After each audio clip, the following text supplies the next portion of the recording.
about the restoration of our republic. We want to educate, encourage, enable the power.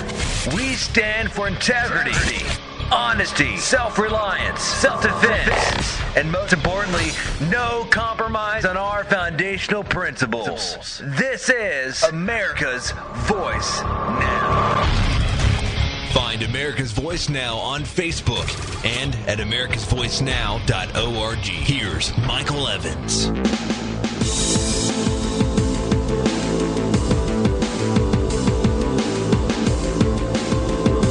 Good morning, America. You're listening to America's Voice Now. My name is Michael Evans, and I will be your host this morning. Glad so many of you have joined us this morning. I'm out there watching on our, the total number of people that are catching the show live on our website, and it is, there's a ton of you out there this morning. I see Baltimore, Indianapolis, Sioux Falls.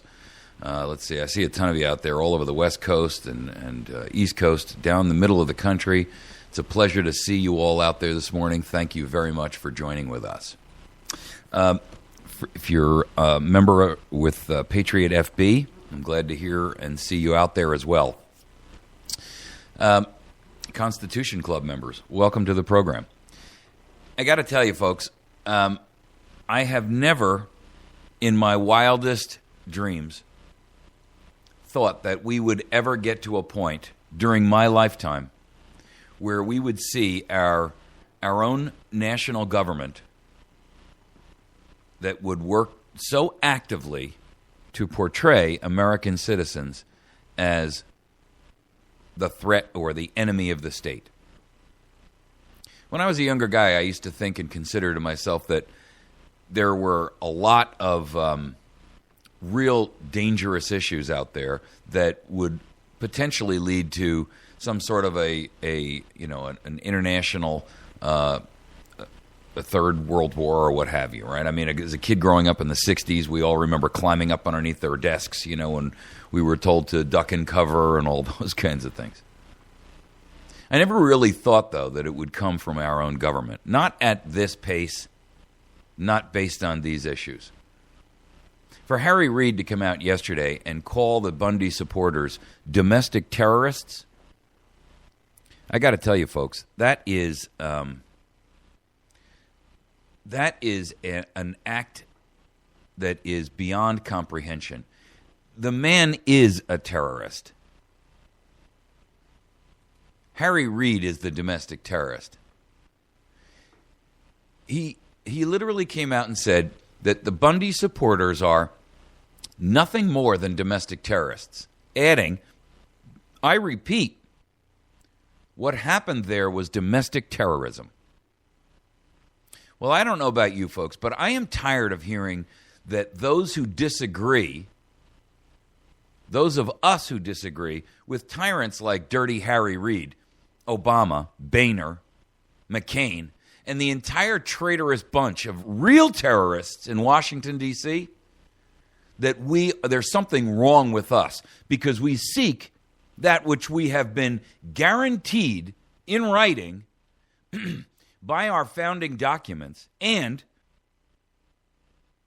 which is a legacy and an inherent right that has been given to us by our Creator and by nature.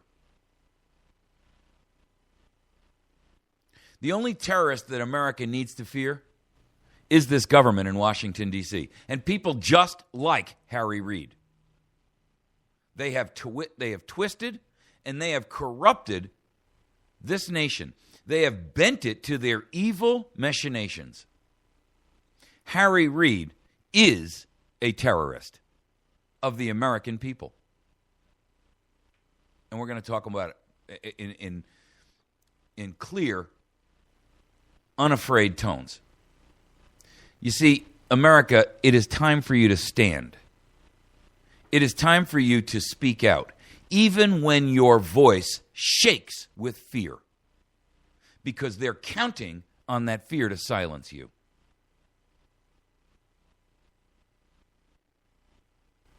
The Ministry of Propaganda is hard at work supporting the self-same tyranny that this man espouses.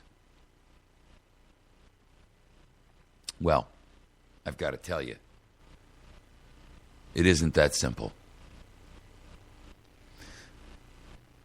You know, there was an article out that has been put out by Reuters. And we're going to go through it because I think it's a great critical thinking exercise. I want you to watch as the establishment demonizes the patriots who stood their ground to protect a family from domestic terrorism by their own government as state-sponsored domestic terrorism. You can hear and see and read in their own words the propaganda that they use to turn the hearts and minds of the American people against their own liberty and their own freedom to live their life unmolested by a tyrannical group of traitors based predominantly in Washington, D.C. This is a group of traitors, robber barons, and Frankenstein monsters of their own evil creation. You know, in science fiction movies, you see these robots that become sentient enough and creative enough to recreate their own kind. And that's essentially what this has become. We're going to go over this, and we're going to engage our critical thinking gears. We're going to use this as a training exercise so that we can see how bias is presented and how propaganda is injected into the thinking of the sleeping slaves of tyranny. Our second segment this morning is going to be dishonorably discharged. All of Washington, D.C.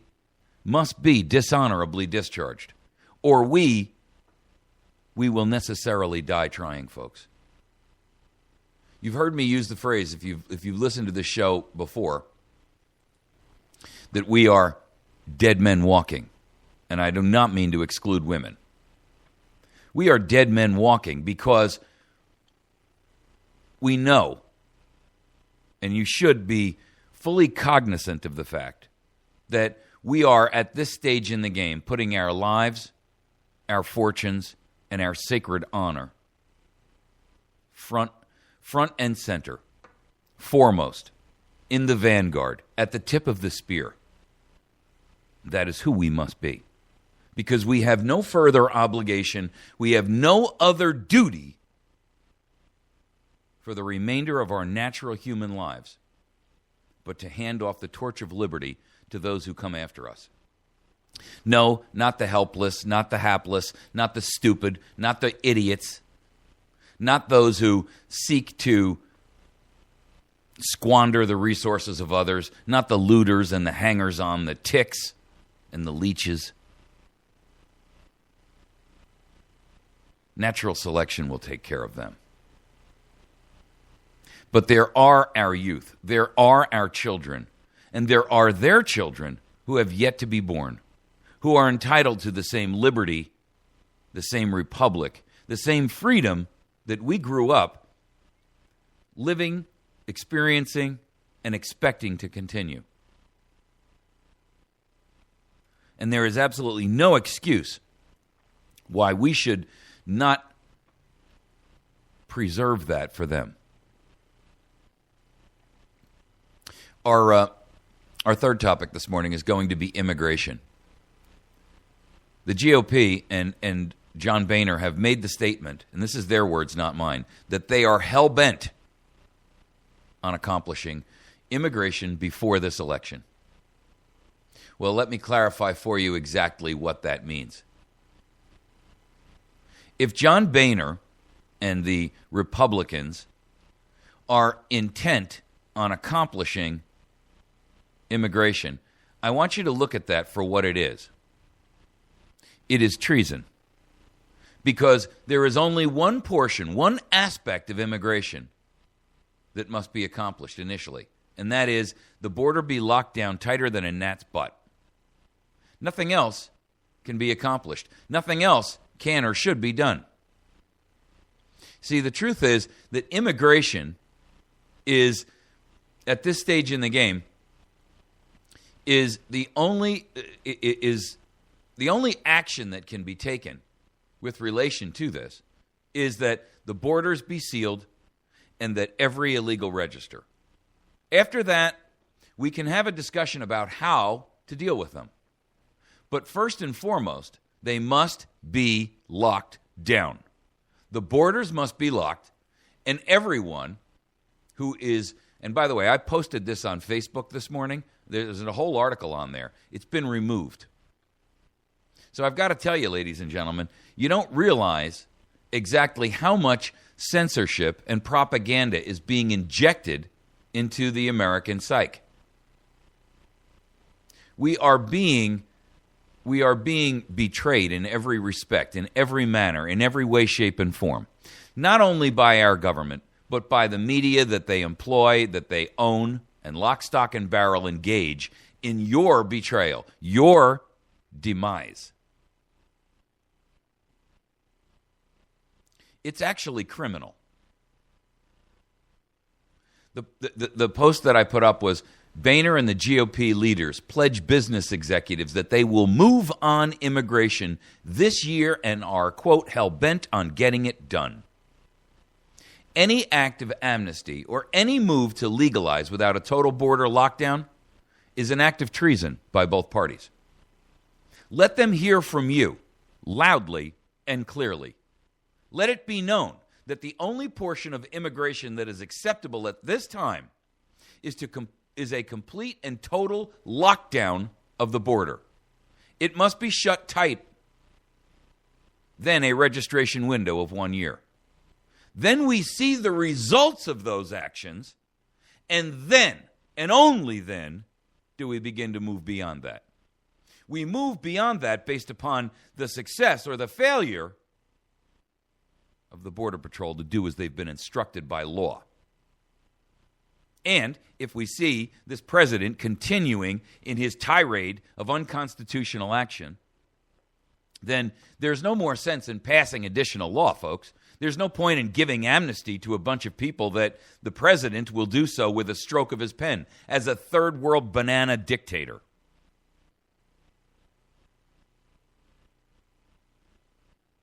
We have to demand accountability, not only from our own people in Washington, but if you're here illegally, we demand accountability from you. You're not entitled to anything until you've shown us that you are accountable to us.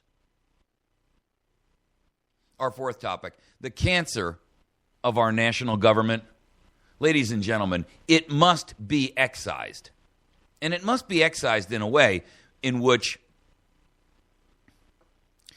it cannot return. You see, we're beyond the point where we can do this with topical applications of elections. We're now at a point in time in which our government is beyond salvage in the realistic world of a political solution. All right, we're going to jump onto our first topic this morning because I want to make sure that we get to this. You know, I got to tell you, the federal, first of all, a couple of things you need to know. There is a federal judge who has made it very clear in the Hagee, and I've talked to you before about the Hagee Ranch issue, which did not get the same level of national attention and media attention that that the BundyRanch issue has. But I've got to tell you, when you've got a sitting senator who comes out and says, and I'm going to give you his exact words because I want you to understand and I want you to be incensed at treason. Because what he's doing is, first of all, supposed to be an elected representative of the people, not only those people who think his way.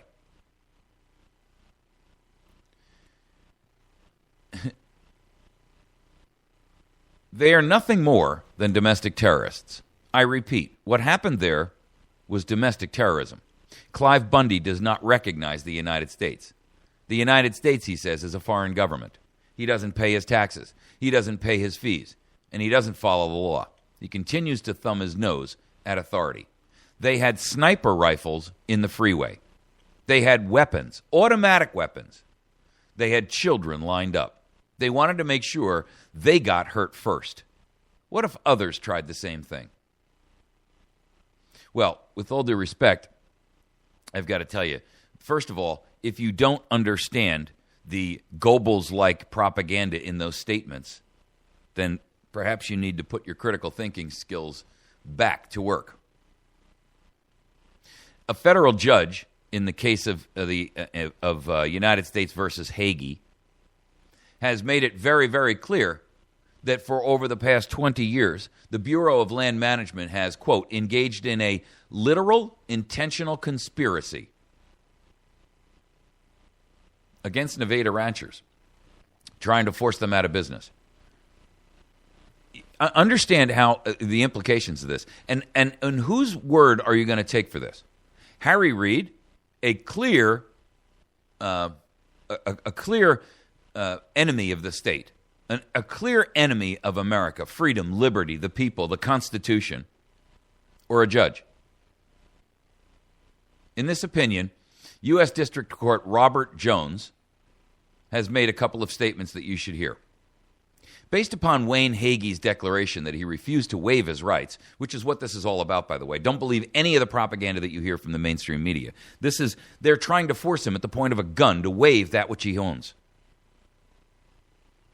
Based upon Wayne Hagee's declaration that he refused to waive his rights, a declaration that did not purport to change the substance of the grazing permit renewal for which he was applying, and which had no plausible legal effect other than to superfluously assert non-waiver of rights, the government denied him a renewal grazing permit based upon its frankly nonsensical position that such an assertion of rights meant that the application had not been properly completed.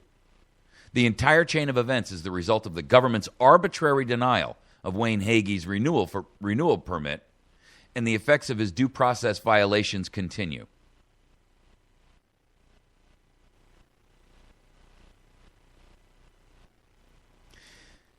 You see, the problem here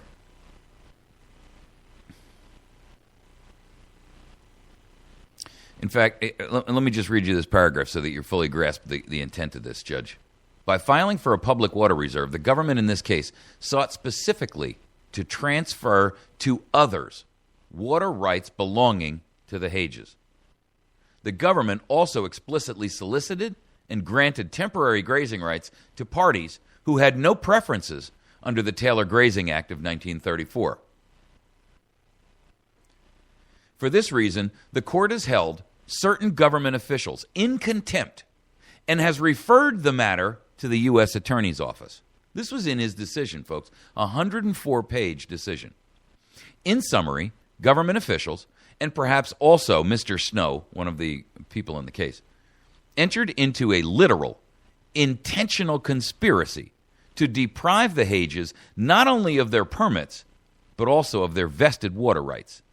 This behavior shocks the conscience of the court and provides a sufficient basis for a finding of irreparable harm to support the injunction described at the end of this order. Now, I got to tell you something, folks. Hagee has won a $4 million and a $14 million lawsuit against the BLM. They've never paid him. Never. That is domestic terrorism. When your government loses, and they're a sore loser, and refuse to pay, and they are guilty of criminal enterprise. This is a RICO statute qualification.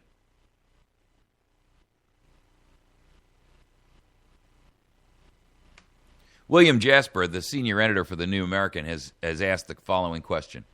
Has Attorney General Eric Holder prosecuted any federal official for criminal activity in the violation of the Hagee family's constitutionally protected rights?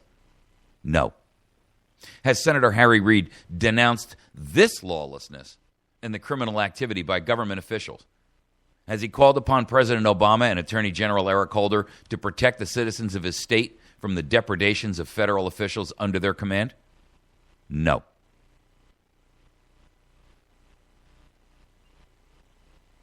Ladies and gentlemen, I've got to tell you,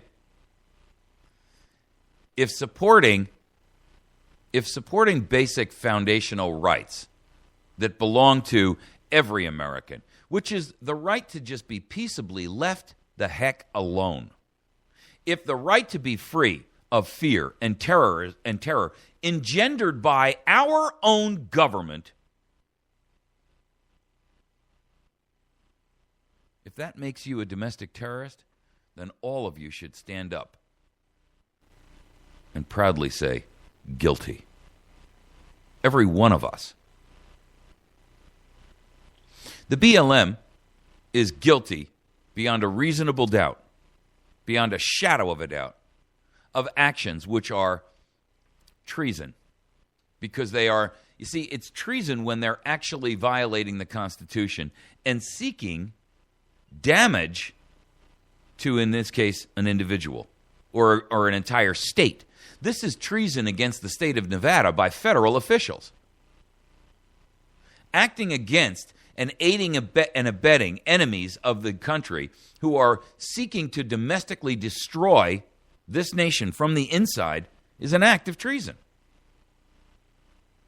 You can hear all the lamentations you want from Fox and Communist News Network and MSLSD and Reuters and all the other supporters of tyranny.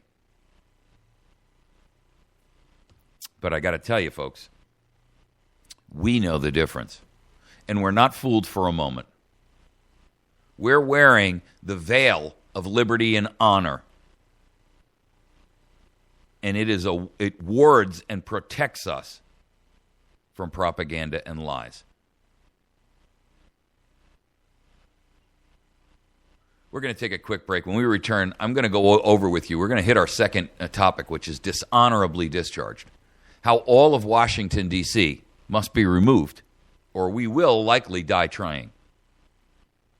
We're going to start with this Nevada ranch standoff, and Reuters asking the question, since the Nevada ranch standoff, emboldened militias ask, where next? It's interesting. We're going to look at this article with a critical thinking hat and our gears engaged so that we fully understand the implications of what they have to say to us and what they are not saying. I want you to see the bias. I want you to see and feel the slant. You're listening to America's Voice Now. We're going to take a quick break, and when we return, we will tackle this topic.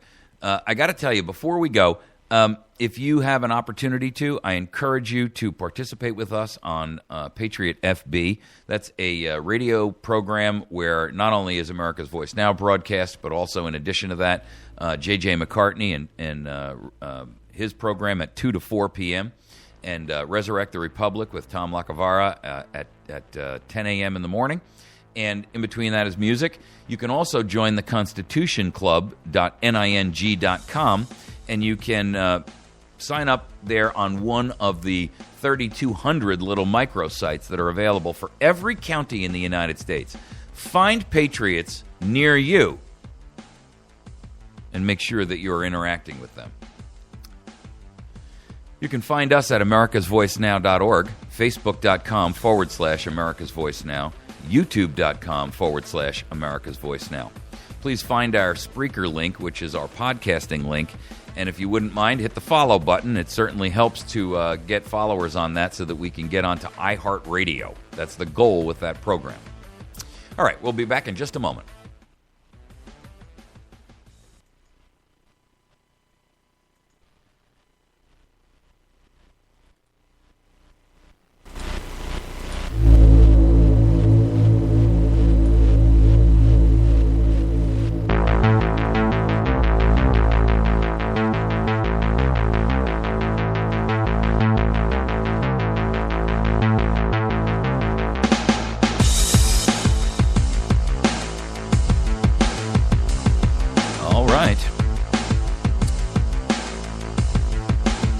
It is heating up quick. And I got to tell you, we're not looking at anything real positive here in terms of a political solution. Washington is so broken that we can no longer look at trying to resolve the symptoms of the disease that pervades our government.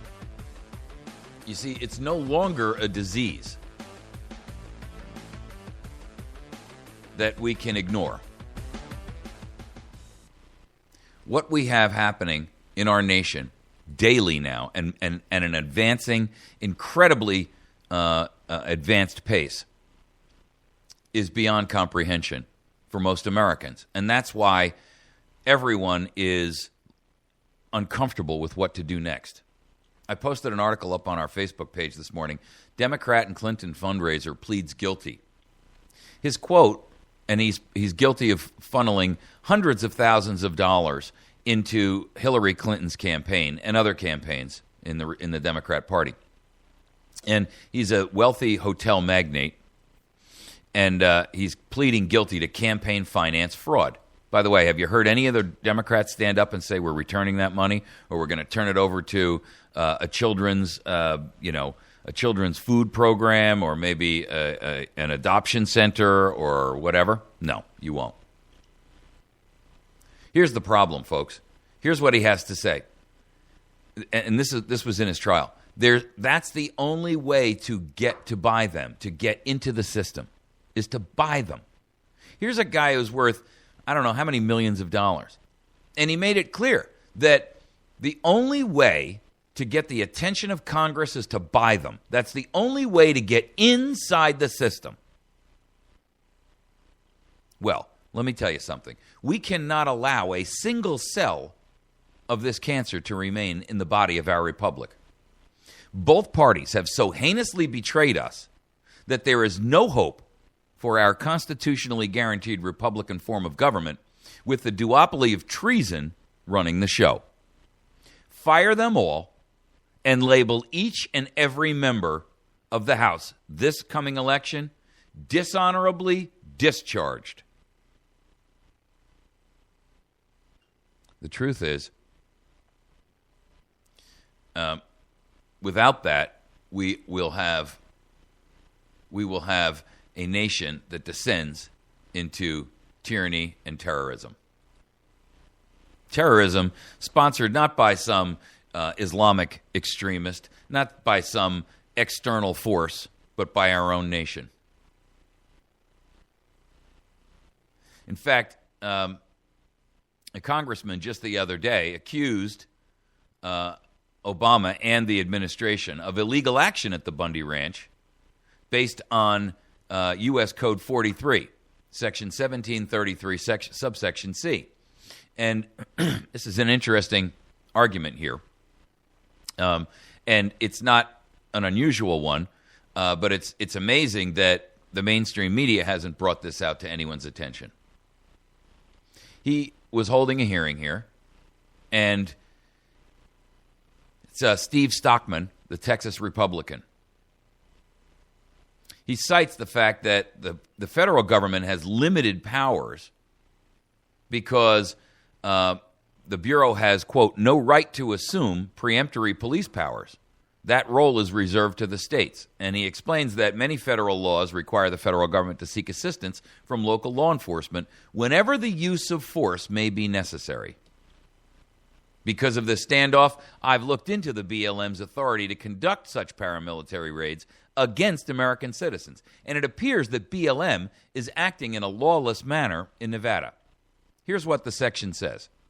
And then read this, or with me, analyze this with me, and tell me that he's not right. Then tell me who is the domestic terrorist here.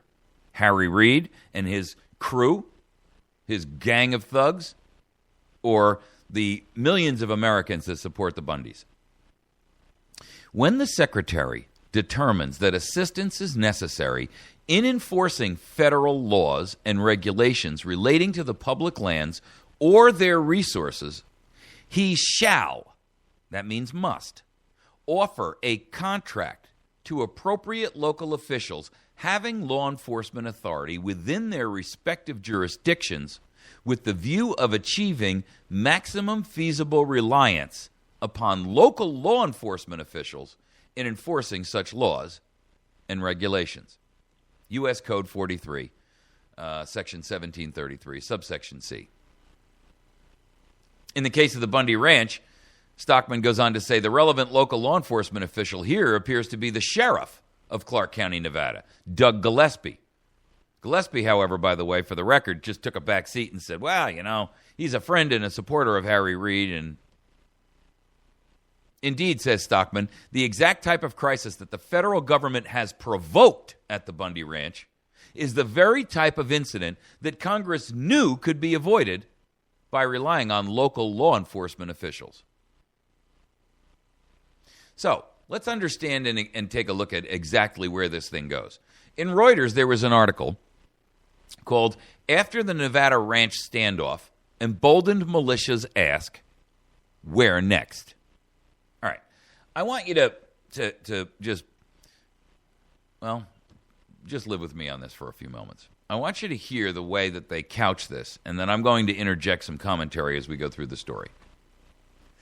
Flat on his belly, in a sniper position, wearing a baseball cap and a flak jacket, a protester aimed his semi-automatic rifle from the edge of an overpass and waited as a crowd below stood its ground against the U.S. federal agents in the Nevada desert.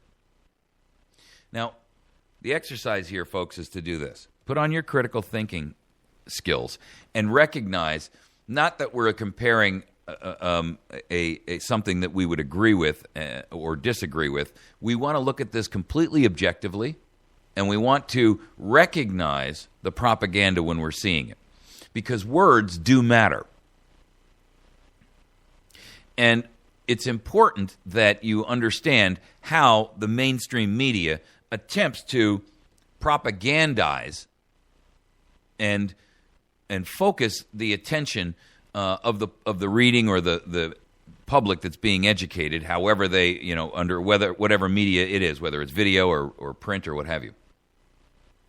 All right, it goes on to say, he was part of a 1,000-strong coalition of armed militiamen, cowboys on horseback, gun rights activists, and others who rallied to Cliven Bundy's Bunkerville Ranch, about 80 miles northeast of Las Vegas, in a standoff with about a dozen agents from the Federal Bureau of Land Management. The Rangers had rounded up hundreds of Bundy's cattle, which had been grazing illegally on federal lands for 2 decades. Bundy had refused to pay grazing fees, saying he did not recognize the government's authority over the land, a view that attracted vocal support from some right-wing groups.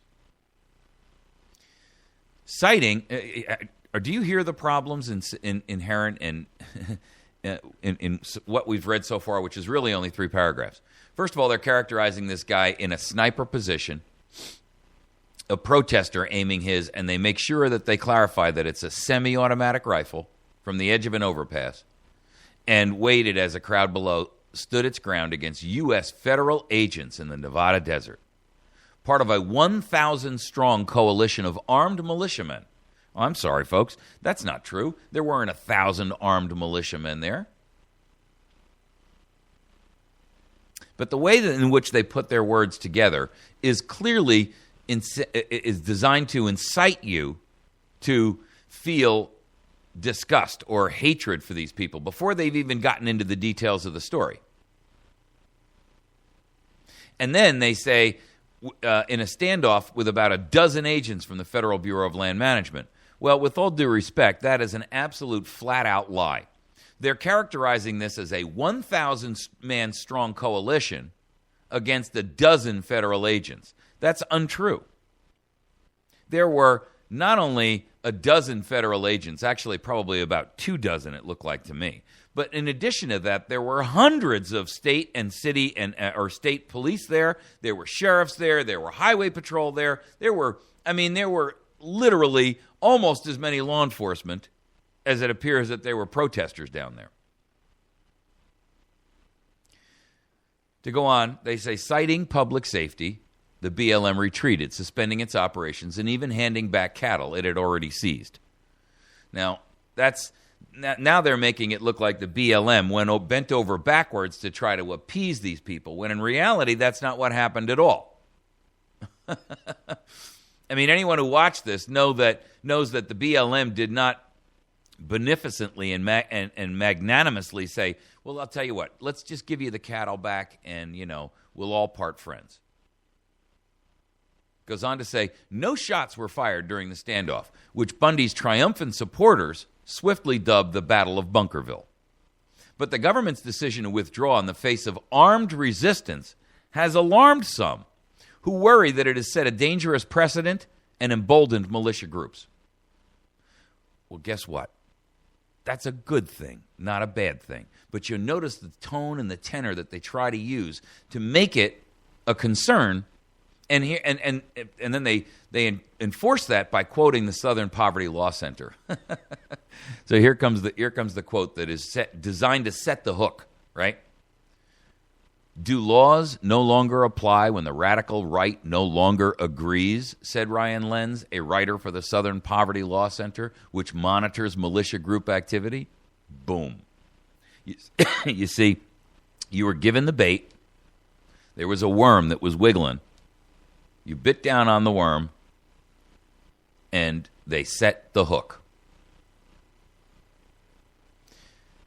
Going on, it says, armed Americans using the threat of a gunfight to force federal officers to back down is virtually... Now, this is not the Southern Poverty Law Center. This is now Reuters saying this. Armed Americans using the threat of a gunfight to force federal officers to back down is virtually unparalleled in the modern era, militia experts said. But the BLM, and they're obviously anonymous militia experts, but the BLM, which says it is now pursuing legal and administrative options to resolve the dispute, has won praise for stepping back and avoiding violence. Folks, they've turned the entire thing around. The BLM was the aggressor here, not the other way around. These people were merely defending a family from that which, one, federal courts have already found acted in a conspiratorial manner with intent to cause harm. That's a criminal, that is a criminal action.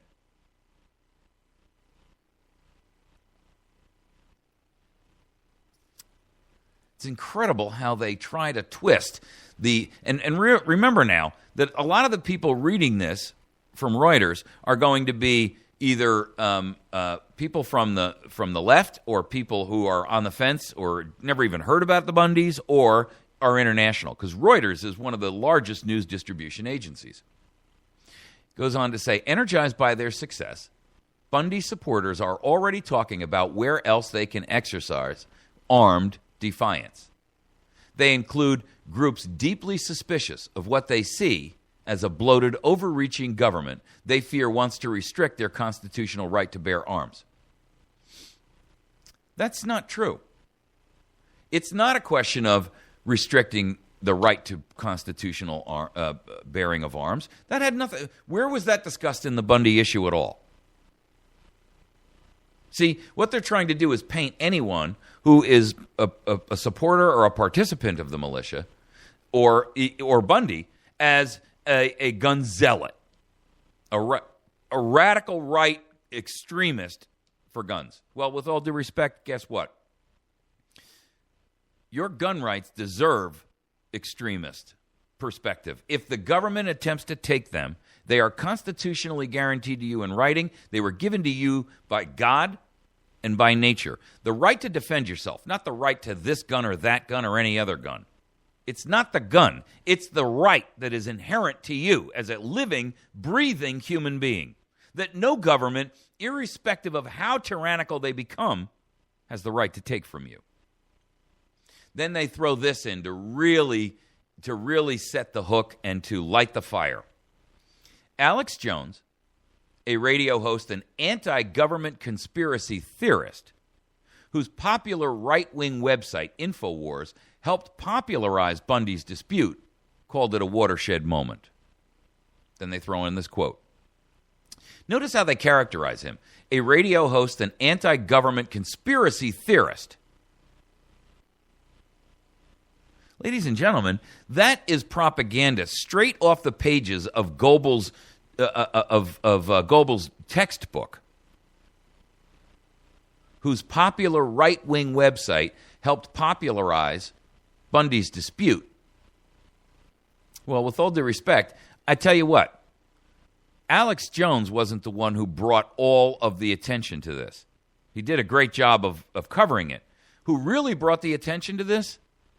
The Drudge Report. because the mainstream media refused to talk about it.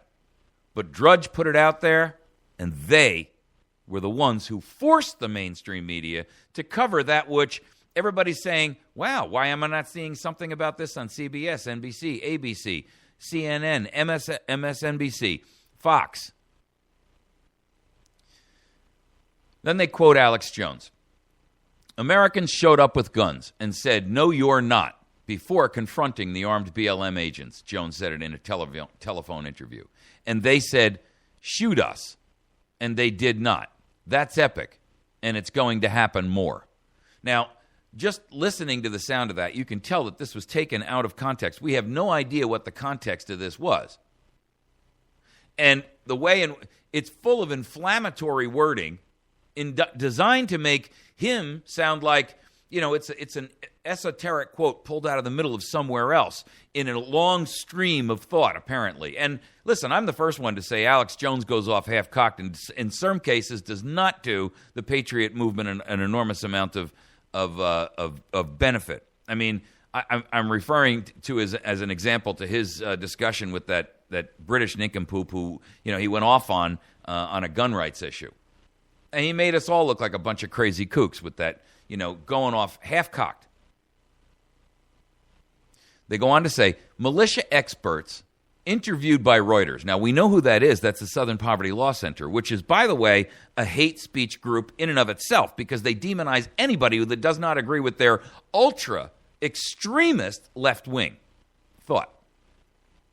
So they don't use their name again, but here's what they do. They say militia experts interviewed by Reuters say they could not think of another example in recent decades where different militia groups had banded together to offer armed resistance to thwart a law enforcement operation. Well, first of all, we know what they're talking about. They're talking about Southern Poverty Law Center because they already named them once before. But now they neglect to name them again because they don't want to continue to push that. They're relying upon only one position, right, or one opinion. Secondly, they put these people out as experts. Experts at what? And who's to say that they're experts? Was it my Aunt Tilly who's an expert? I mean, what makes the guy, Ryan, whatever his name was, Ryan Lenz, the writer for the Southern Poverty Law Center, an expert? Where is his bona fides? Where is his experience? Where is his empirical, extensive background in understanding what is and is not a militia? Or is he coming from a biased viewpoint? So he's not really an expert if he only comes from one perspective. They could not think of another example in recent decades where different militia groups banded together to offer armed resistance to thwart a law enforcement operation. Notice how they couch it. In the days since the showdown, right-wing websites have begun searching for other Bundys. Several conservative and survivalist blogs have seized on the case of Tommy Henderson, a rancher in the Texas-Oklahoma border who they say is fighting BLM attempts to seize some of his land. Notice now how they don't bring up the point of Hagee, Wayne Hagee. Why? Because Wayne Hagee won in the same court that they're trying to show you does not agree with Bundy. Ladies and gentlemen, this is not unbiased news. This is nothing but dripping propaganda, like dripping from the fangs of a slavering monster.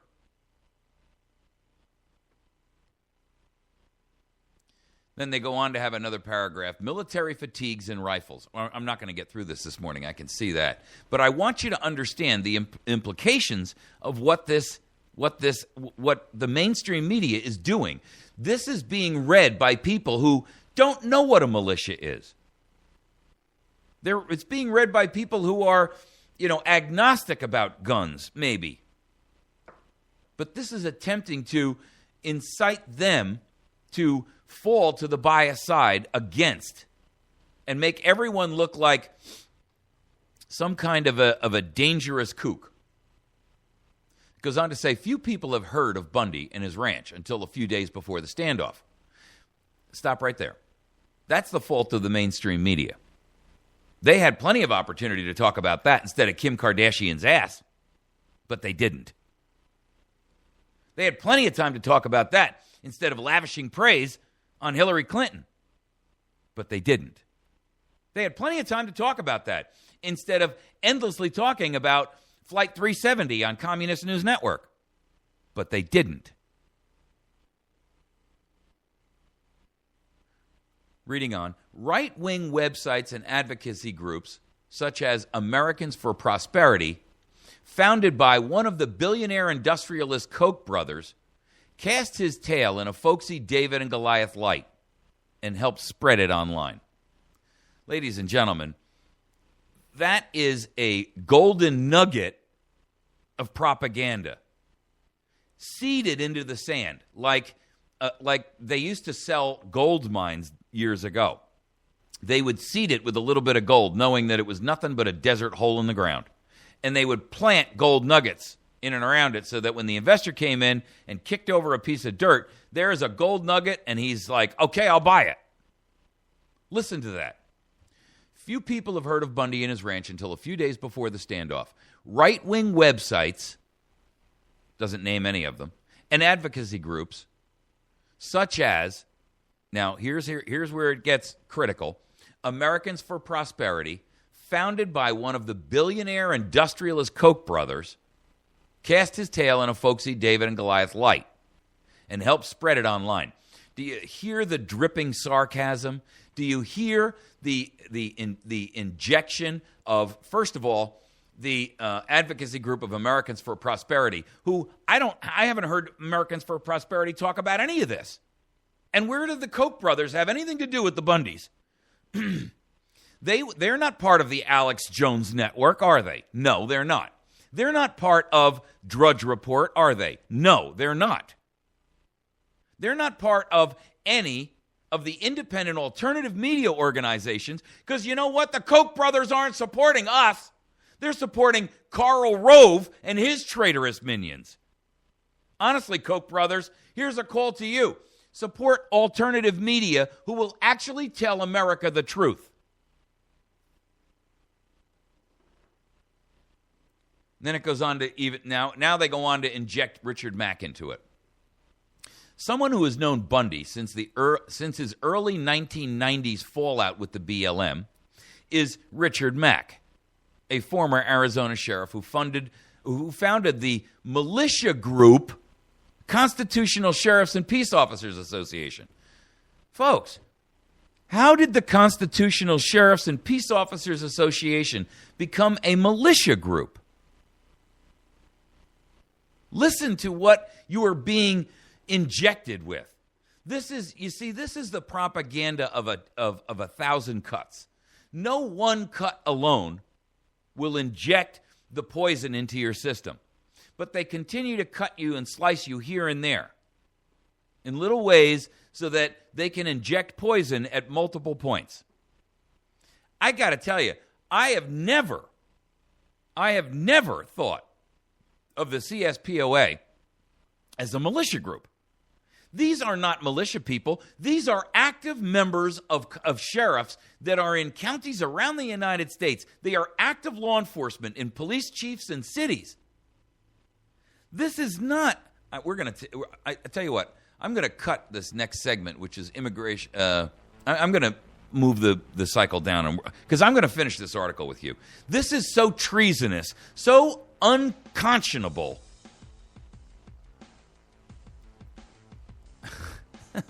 Unbelievable. You're listening to America's Voice. Stick with us. We're going to finish this article when we come back because this is very, very important stuff. And I got to tell you, this is more important than almost anything else because you need to understand how you're being lied to and how the public is being set against you. This is what engenders. This is the same crap they did to the Jews in Nazi Germany. Well, it's all those rich shopkeepers and Jews who withhold. We'll be right back.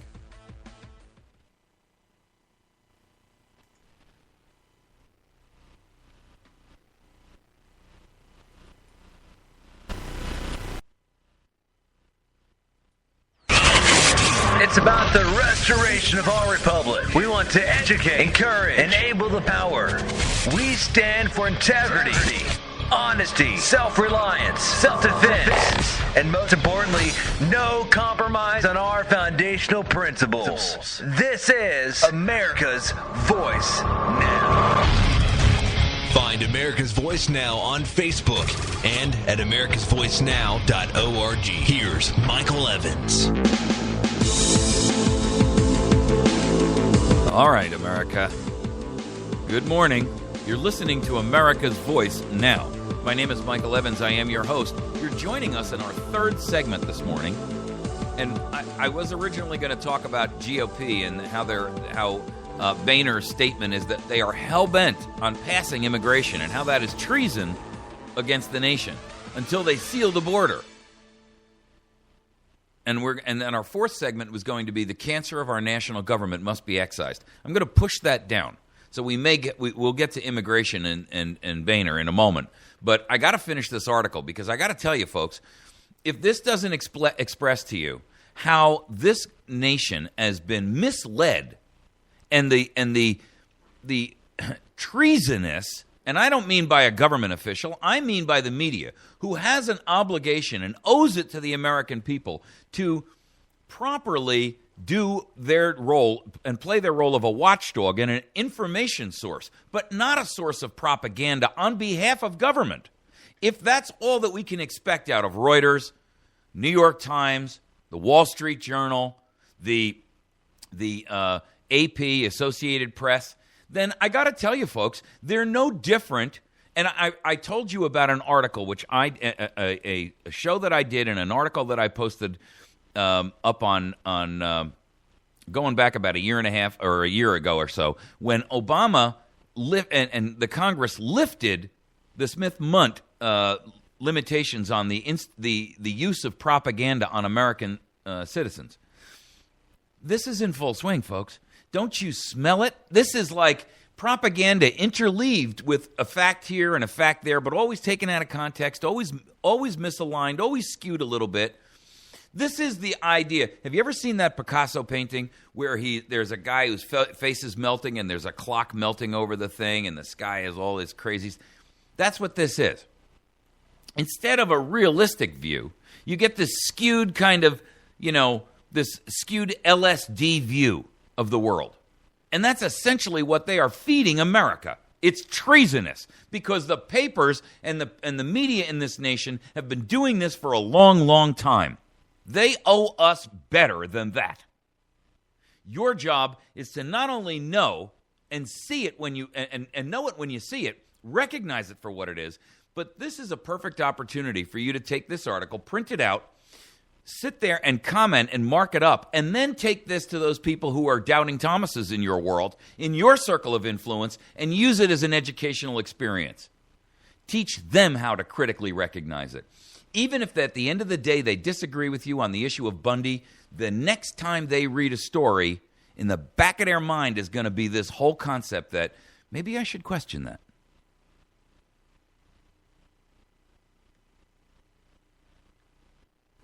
Let me pick it up where I left off. I'm going to go back over this paragraph again. Someone who has known Bundy since this is where they start to drag Sheriff Richard Mack into this. Someone who has known Bundy since his early 1990s fallout with the BLM is Richard Mack. First of all, there was no fallout with the BLM. Bundy never was in bed with the BLM, not willingly. He may have been held in there as a hostage by the BLM, and he attempted to use the courts to excise himself, and the courts supported the hostage takers. Someone who has known Bundy since his early 1990s fallout with the BLM is Richard Mack, a former Arizona sheriff who founded the militia group, the Constitutional Sheriffs and Peace Officers Association. It's never been known as a militia group. This is a group of individuals who are sitting current and or former members of law enforcement in states and counties around the country.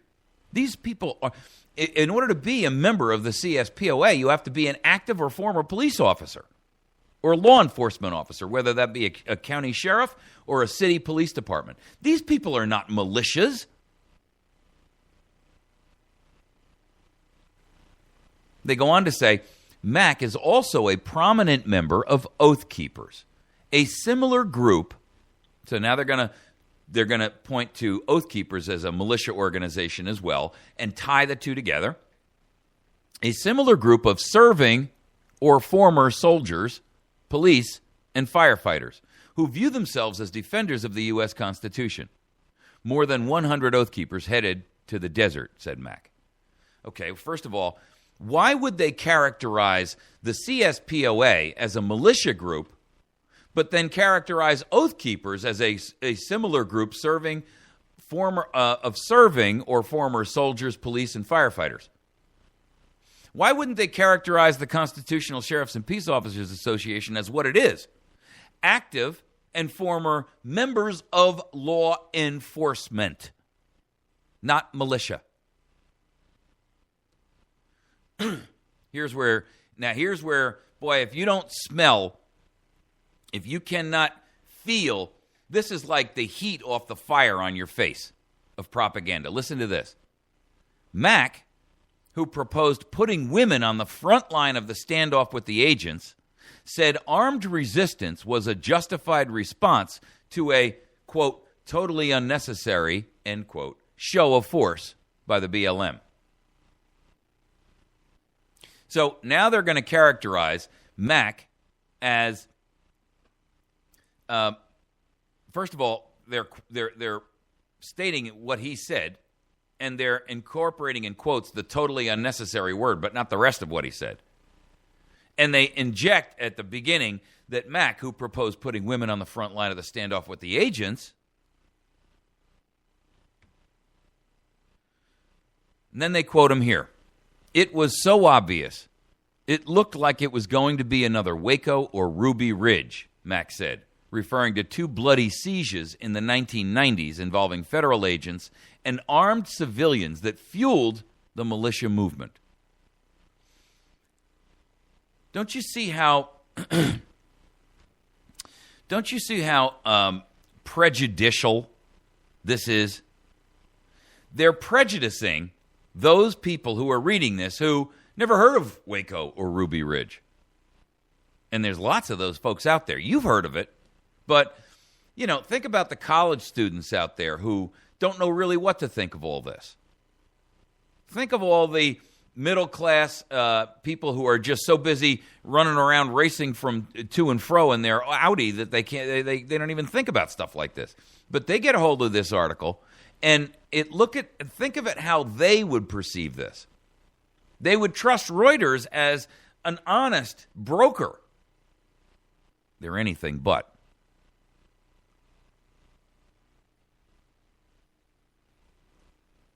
They utilize, first of all, they call this referring to, well, let me read you the quote again so you get it. It was so obvious it looked like it was going to be another Waco or Ruby Ridge, quote, Mack said, referring to two bloody sieges in the 1990s involving federal agents and armed civilians that fueled the militia movement. With all due respect, the militia movement is not fueled by anything other than the outrageous treason of everybody in Washington, D.C. It's fueled, look, if Waco and Ruby Ridge actually fueled militia groups, we would have taken this country back sometime before 2014 for an act of treason that would occur in the mid-90s, wouldn't we? You see, this is the exact example. I'm going to give you another example of how insane this kind of argument is from them.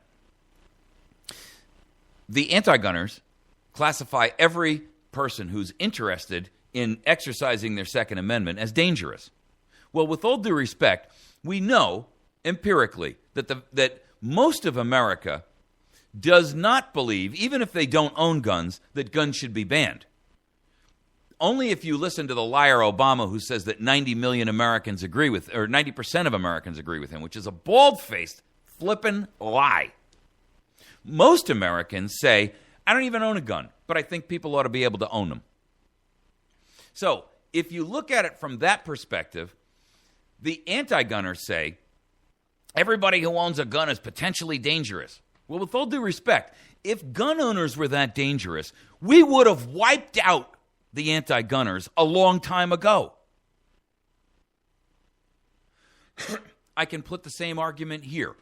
If Waco and Ruby Ridge were fueling the militia movement, then we would have taken the nation back by force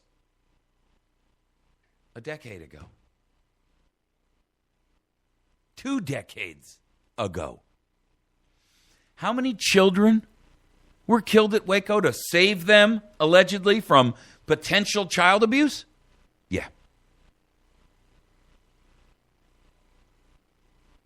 I'm going to go back into this article. A number of Bundy supporters wore military fatigues and carried rifles and pistols and had traveled from California, Idaho, Arizona, Montana, and beyond.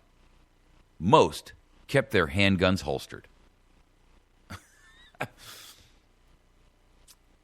First of all, again, listen to the prejudicial language they use. A number of Bundy supporters wore military fatigues.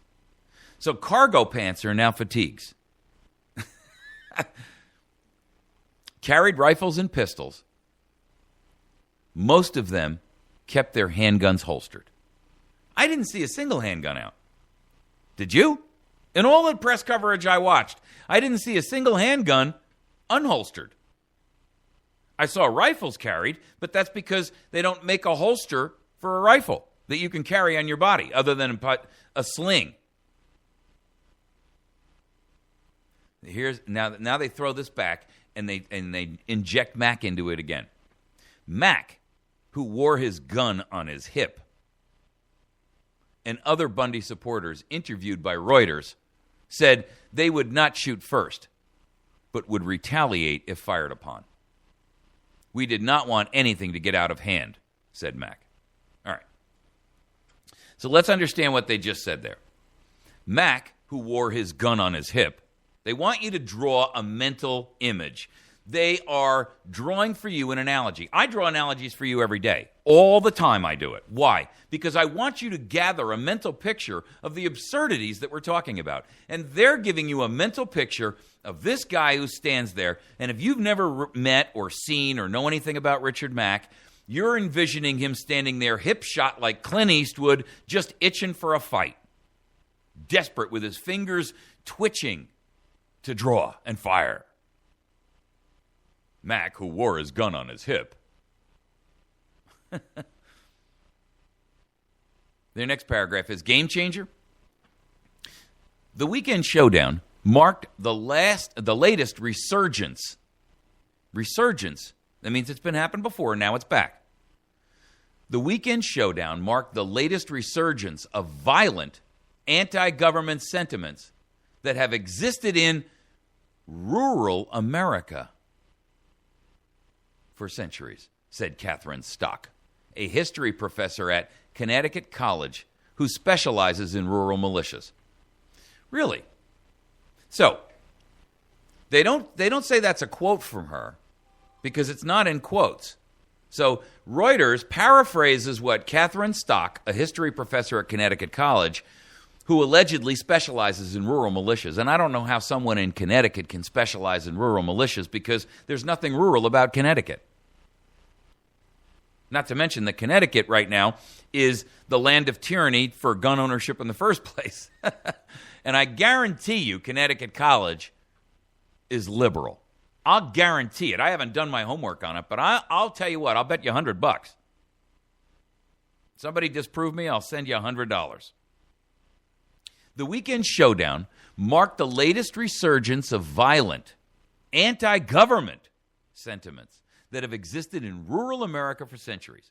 So, well, first of all, that's a misstatement right off the bat, because there hasn't been violent anti-government sentiment in rural America for centuries. There hasn't been any anti-government or violent sentiments for centuries at all in the United States of America. Where is that coming from? Where was the last uprising that Catherine, dear Ms. Stock, can point to?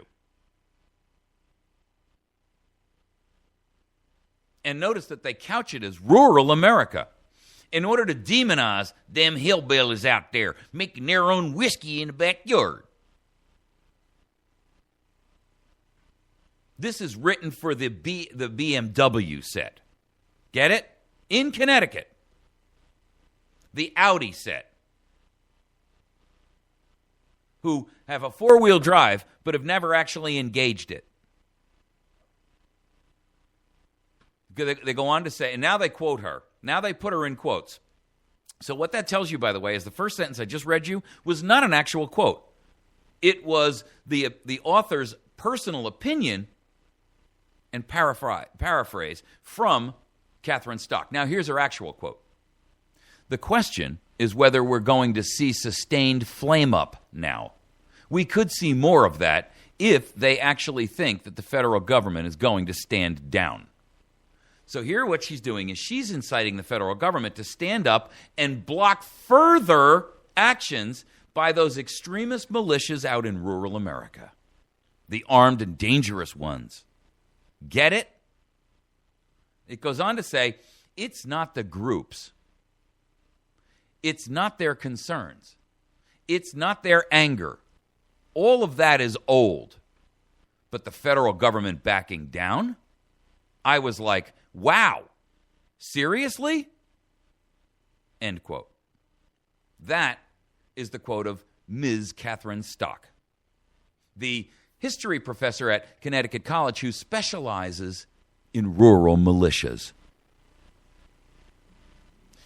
She sounds like a California girl. It's like, wow, dude, seriously? Seriously? Dudes! It's not the groups. It's not the concern. It's not their concerns. It's not their anger. All of that is old. Well, that ought to tell you something. First of all, if it's not the groups and it's not their concerns, which have been blatantly ignored by a group of statists and elitists in Washington who treat us as if we are there for nothing more than to serve them. We are a commodity to be bought, sold, traded, and occasionally culled if we get out of hand and create a problem for the Washington farmers. It's not their concerns. It's not their anger. All of that is old, she says. But the federal government backing down? I was like, wow, seriously? Dudettes, did you check it out, man? I was like, wow, can you believe it? The federal government is back down. Does that sound like a serious scholar to you? A serious scholar at Connecticut College who specializes in rural militias.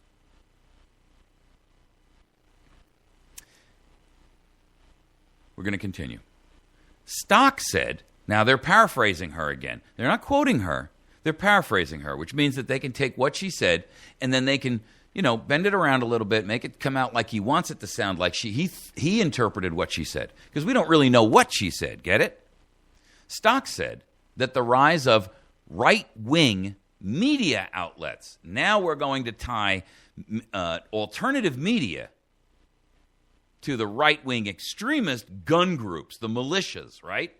Stock said the rise of right-wing media outlets and websites and the election of Republican politicians who have shifted the party further to the right have given a new legitimacy to groups that were once dismissed as being on the fringe. They just threw every member of the conservative concept, everyone who believes in a constitution, under the bus as being on the fringe. Really?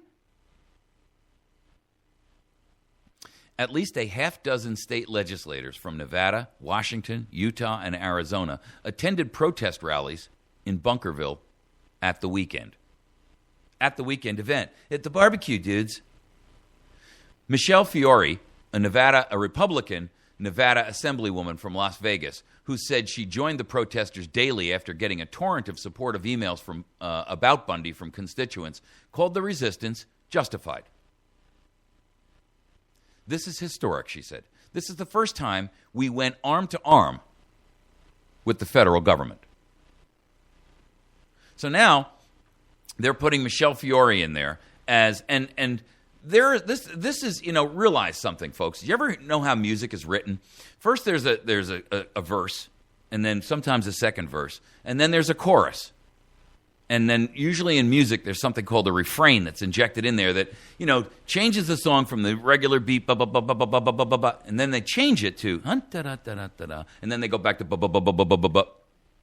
That concept is, so they give you a breathe, they give you a breath. They let you take a deep breath. They pull your head back out of the bucket of water that they've been holding it under, and they say, go ahead and breathe. Okay, boom, and then they shove you back in. Here it comes. The Bundy dispute has been simmering since 1993, when the BLM took over the management of the land on which his cattle grazed. So there you go. They belied their own statement earlier in the article that said that BLM and Bundy had a falling out. They didn't have a falling out. Bundy never wanted to be part of the BLM family. The Bundy dispute has been simmering since 1993, when the BLM took over the management of the land on which his cattle grazed. The agency ordered him to reduce the number of grazing cattle to protect the habitat of the desert tortoise, which had been listed as threatened. Bundy refused and has not paid grazing fees since then. The BLM says he now owes more than $1 million. This is under the section of government missteps. So this is the refrain, right?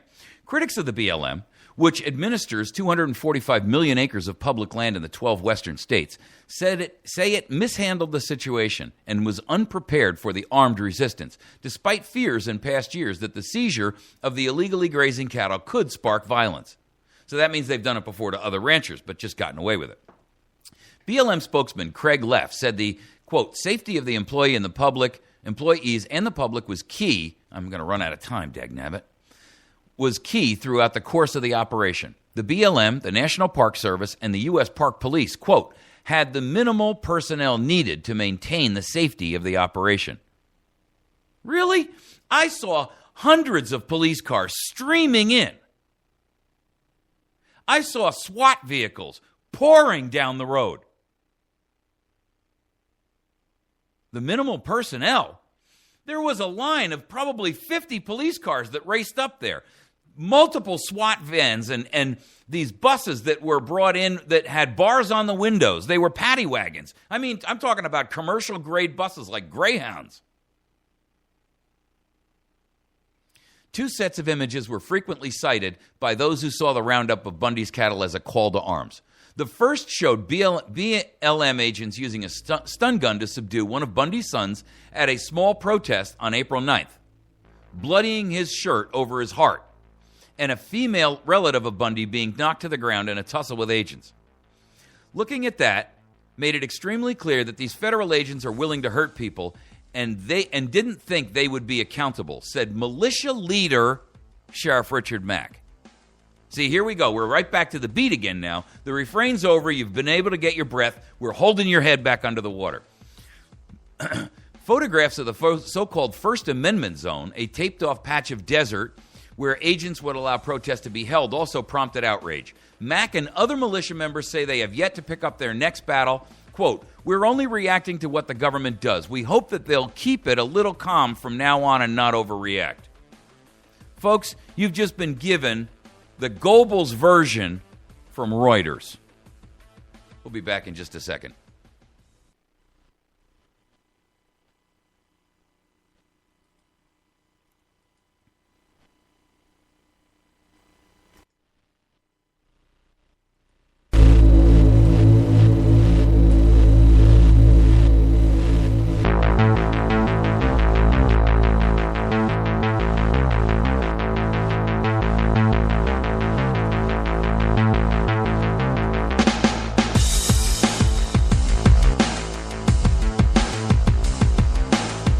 All right. TGIF. You're listening to America's Voice Now. My name is Michael Evans. I'm the host here this morning. And we're going to capture our last comment here, or our last segment here this morning, which is immigration and how the GOP is hellbent, their words, on treason. Treason's my word. Hellbent on getting this done is their phrase. So here's the deal. We've made it very clear And America, by the way, has made it very abundantly clear to all of these politicians that the concerns of America are not illegal immigrants' rights, the rights they don't have, the rights they have claimed exist, but in fact do not. What we do have is polls that show that only 3% of Americans think immigration is important. Now, immigration may be important, and then, by the way, that includes all the legal immigrants that were polled in that study as well. Now, illegal immigrants are probably the other way around. Probably 90% of all the people here that are illegal care. The other 10% are criminals and say, don't really matter anyway, I'll just shoot it out when they come to me. And that's the truth. That's the truth. The 90% who care about immigration are those who are seeking to get something for free, access to this nation, which they violated the law to obtain. The other 10% are the criminal element. Now, I'm talking about of the immigrants here, and don't tell me that there's not a criminal element beyond the criminality of violating our border. Don't tell me that a lot of these people who came in were not people who smuggled drugs in a knapsack as payment to get over the border.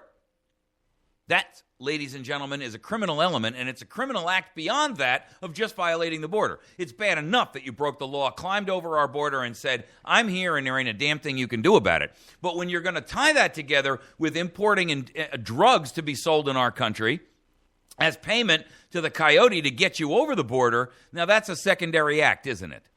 That's like robbing the bank is bad enough, but if you shoot the guard, now we've got a real problem. But nobody in Congress wants to look at that from that perspective, do they? No, they don't. Only 3% of America thinks this is important.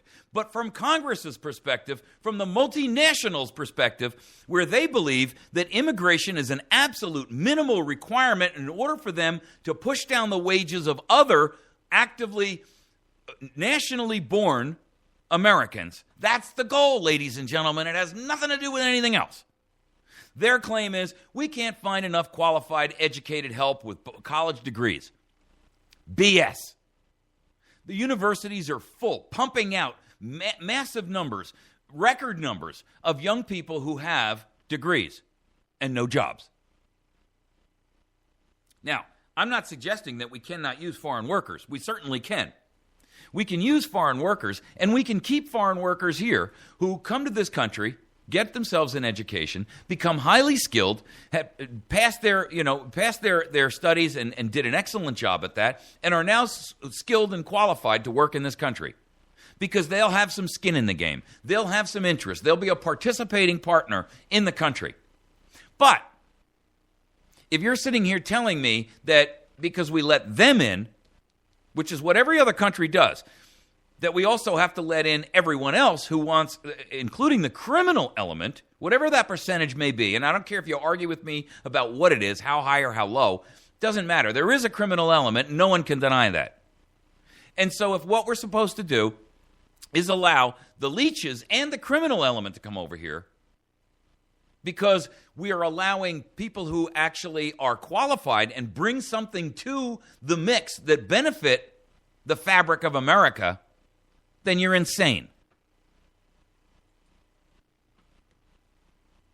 But you see, mega internationals, the multinational corporations, these huge megalithic companies that and all these high-tech companies that want and all the low-tech companies that want to push down the hourly rate that they have to pay for labor. That's what this is about. Because here's the deal. An American-born student gets through college and he expects to get a job for $50,000 the minute he steps out of the college. Why? Because American brats are spoiled, rotten punks. That's the truth. You can disagree with me about the reality of that, but I got to tell you, if you sit down and you look at our youth today, it's shameful. They believe they're entitled. It's an entitlement mentality that we have injected into our society. And it's been done willfully by government because it breeds dependence.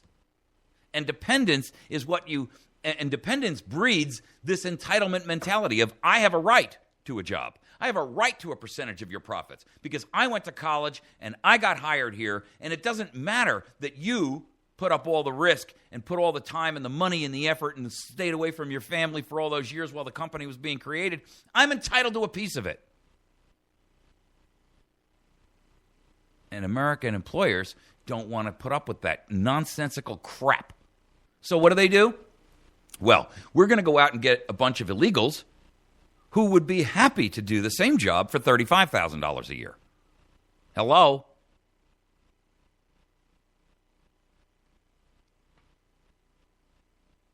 And the House Republicans are about to sell you down the river again. Boehner tells attendees at a fundraiser he's, quote, hell-bent on getting this done. Really? 3% of America, both Democrat and Republican, think that this is important.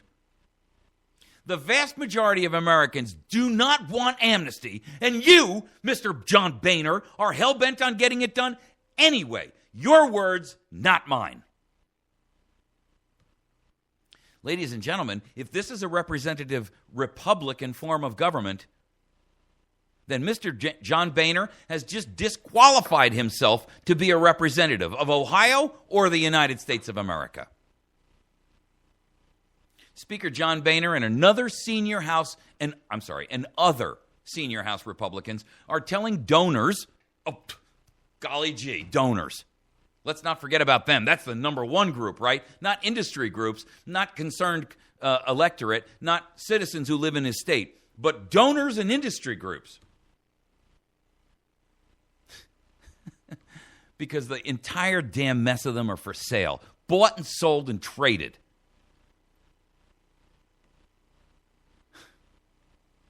They are telling donors and industry groups that they aim to pass immigration legislation this year, despite the reluctance of many Republicans to tackle the divisive issue before the November elections. Folks, no one can sit here and tell me or you, because we have, this is like the 5-year-old who's standing in front of you, swearing he doesn't have anything behind his back. His arms are behind his back, and you're standing up there, and he's looking up at you, and he's saying, "But Mommy, I don't have anything behind my back." And he's got chocolate all over his mouth. He's got cookie crumbs stuck to the corners of his mouth, and he's holding 3 other cookies that you can see. And he says, "Mommy, I don't have any cookies." If you're fooled by Republicans who tell you, we're really not looking to get immigration passed, when what they really mean is, we got to get through this election cycle, and if we really tell you what we're going to do, we know that you drag us out, tar and feather us, and likely hang us from the nearest yardarm.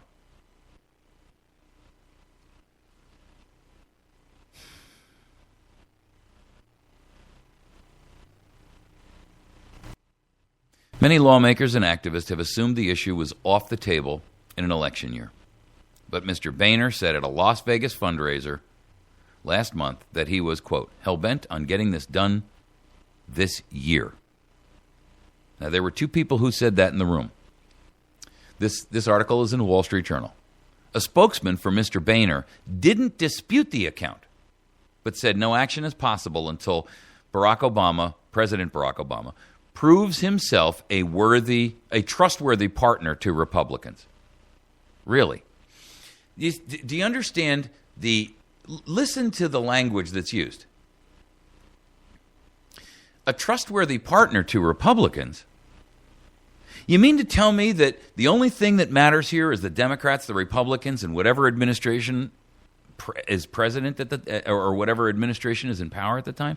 I mean, the rest of us don't really matter. It's not about the American people. It's not about jobs. It's not about whether or not it's good for the nation. It's really only about whether or not the trustworthy partners can go back to business as usual. Folks, if you don't smell the treason on that, like dog poop on your shoe,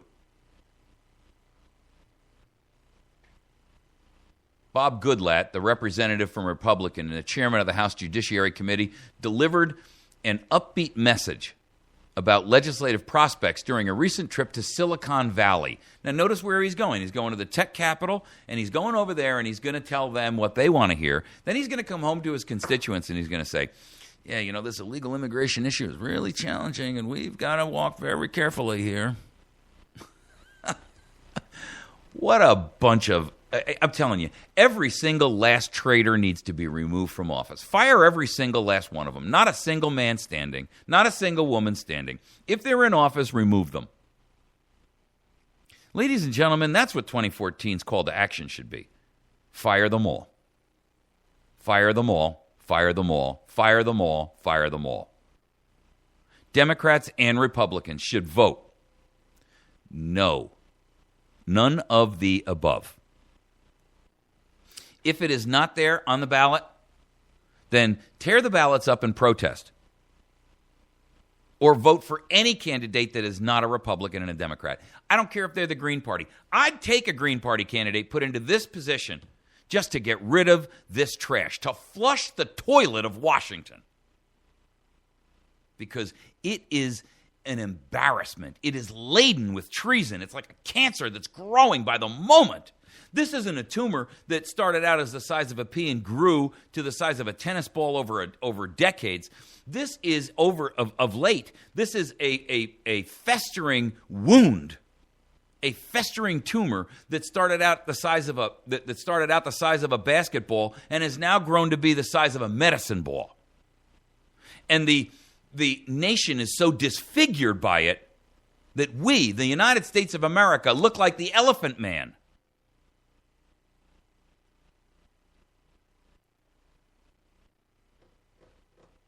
Goodlatte, chairman of the House, on a recent trip to Silicon Valley, said Carl Giardino, chief executive of the Silicon Valley Leadership Group, he said Mr. Goodlatte told him action in 2014 was entirely possible, likely in the form of votes this summer, on 5 to 7 immigration bills. Stop right there.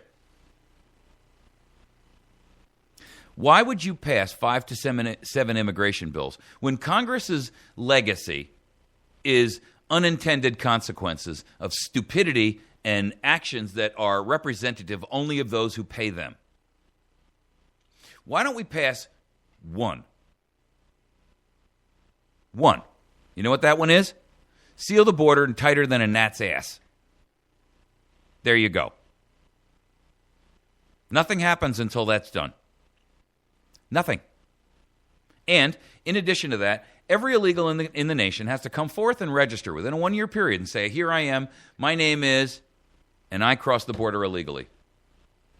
Anyone who doesn't after that period is ejected. Period. End of argument. End of story. Does that sound harsh? Does that sound like we're going to be separating and splitting families? Nobody told you to come here. If I go in and I rob bread from a grocery store to feed my family, and I am convicted of that, I will be incarcerated, and my family will be divided. They will be split. And I cannot stand there and say to the judge, Your Honor, I did it because I had to feed my kid. He doesn't care. But we're supposed to. We're supposed to grant you amnesty. For what?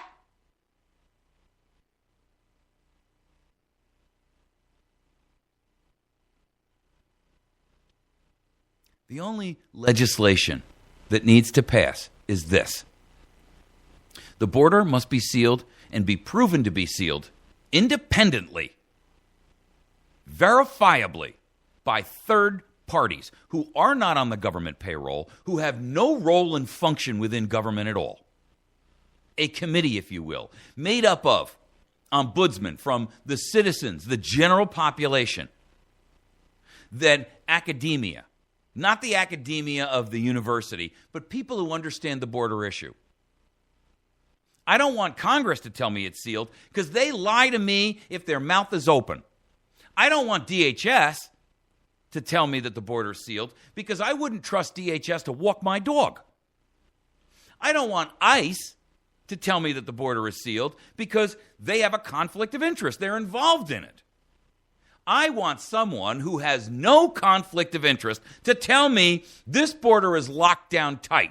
We've got a 300-yard dead man's no man's zone. And it's lined so that anyone coming over that fence empirically will not make it to the other side. That's what we did to separate East and West. That's what we have over in North Korea that we've actively guarded for the last 60 years, and it worked adequately. Why would we do less to guard our own border than we would do in Korea? It's not that important an issue, you say, that we should take lives, that lives should be lost by someone attempting to cross a no man's zone. Says who? Are you going to tell that to the American who is now sitting there paying their mortgage and avoiding medicine? Are you telling that to the family who is sitting there and their children come to them and say, Mommy, I'm hungry? Because Mom can't get any work? These are jobs Americans don't want. Bunk! That's a lie! And it's time America stepped up and demanded that lie stop. The truth is, this immigration policy, this amnesty attempt, these unconstitutional, treasonous, impeachable orders from this particular monster sitting as the President of the United States of America are an act of treason against this nation in favor of a potential electorate. No greater conflict of interest could exist, nor could any greater conflict of interest be even apparent. You don't have to be a political science major to see where this is going, why this is being manufactured, why it's a crisis. It's only a crisis to people who stand to benefit from it.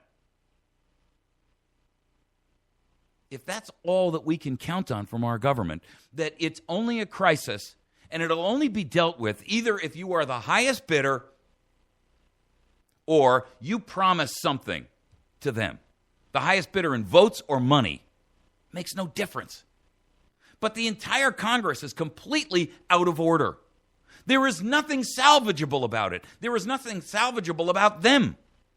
They have no socially redeeming value, no politically redeeming value. They have nothing to offer us other than anger, other than hatred, other than abuse, other than theft, other than... Look, ladies and gentlemen, these are the robber barons of yesteryear. They are elitists and statists who believe that you are here to serve them. Not a single one should be left standing. Not a single one. They must be removed, excised from our body, like a cancerous tumor that is sucking the very life from our nation.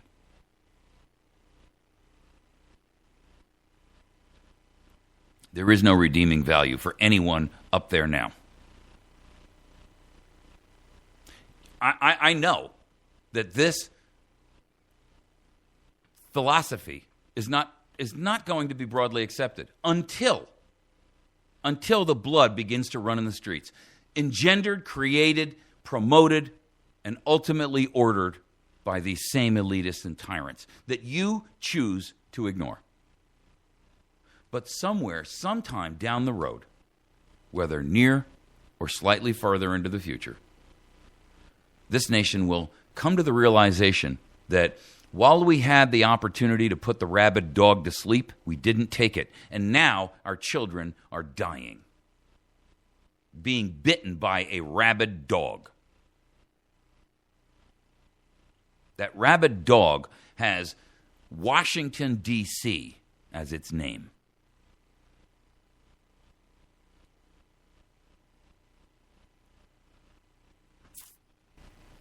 They're not interested in what's good for the country. They're only interested in what's good for them. They serve their parties. They serve each other. They serve their own self-interest. And you be damned. They only contact you when they're interested in getting your vote. And the rest of the time, they couldn't care less.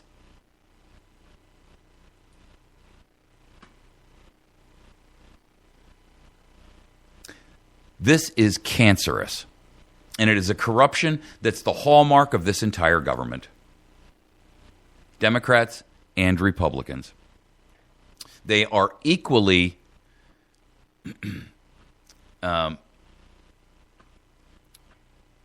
cancerous. I'm trying to think of the right word. When you have a tumor, it's benign or it's I can't think of the word. You see, here's the problem. You need to understand what this is. This is a cancer that is growing inside of us. And it's now misshapen us so severely that we look like, our republic looks like the Elephant Man. Bent out of shape, deformed, ugly. Not that the Elephant Man was ugly on the inside, but his outside was so misformed that many couldn't look upon it. That's what's happening to our country. We are the good inside of the Elephant Man. But what's happening to us is beyond even our own wildest nightmare.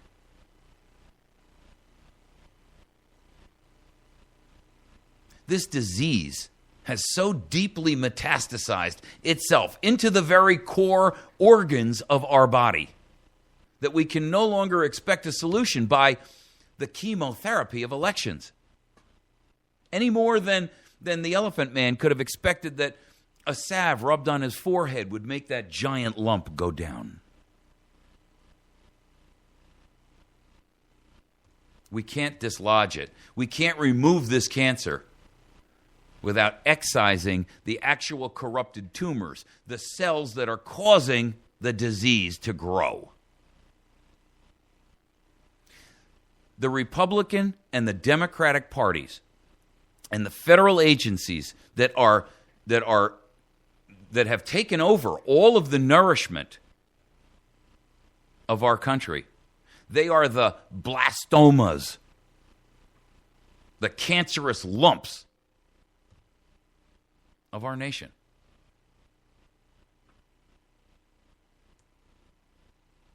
You know, it's beyond salvage, folks.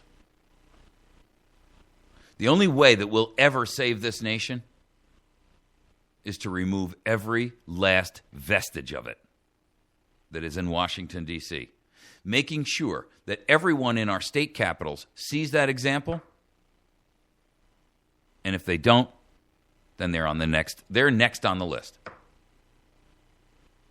They must be removed, folks, because there is no other salvage for this.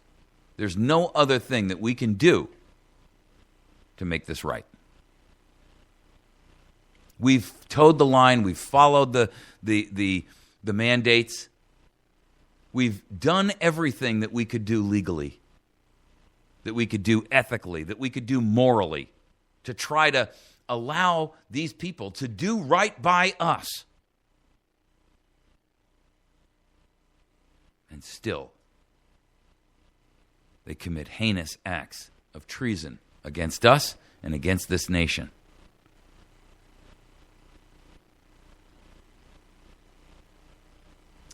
When the dog becomes so rabid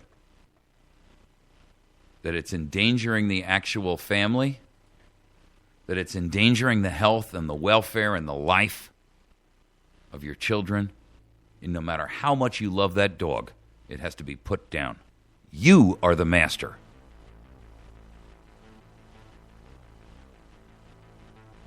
This government has become a rabid dog. That which we loved, that which we cherished, has become the greatest danger. Exigent, immediate, urgent. You've been listening to America's Voice Now. You can find us on the web at americasvoicenow.org. Time's running out, folks. Choice is up to you. You better pick a side. God bless you. Have a good weekend.